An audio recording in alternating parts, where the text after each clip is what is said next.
So community citizenship sessions are where we bring in people who are about to become Canadian citizens who come through what I would call the more difficult paths, where it's refugee claimants or people who've come through the longer process of family sponsorships of people from, I would say, the global south, or people who come from difficult circumstances or fleeing conflict.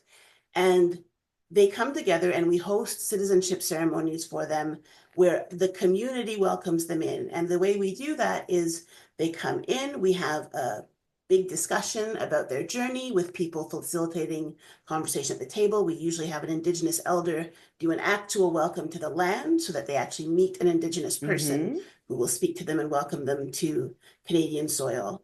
And then we have their ceremony, and then we celebrate their becoming a Canadian citizen.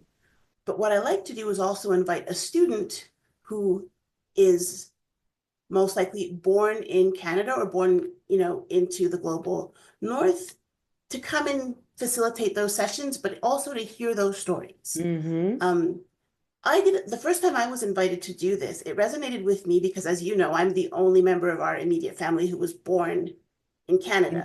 So you, mom and dad, were born in the Caribbean, and I was born here. So I had not had the immigrant experience. I arrived in Canada as a Canadian. But I thought it was important for our students to hear what it takes for someone who potentially has left their family behind for sometimes a decade as they attempt to make their way in Canada, build roots, find a job, get a home, find community.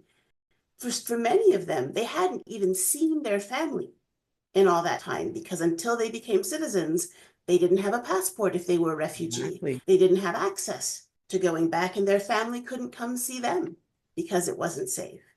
And they made all of those sacrifices to build that opportunity for themselves. And the day of becoming a citizen was the day that all of these doors were opening for them. Obviously, it's an extremely joyous and moving experience, but I also think it's important for the younger people that I would invite to see the immense amount of resourcefulness and tenacity and effort and creativity it takes to start your life over in a new country, when many of them arrived knowing no one.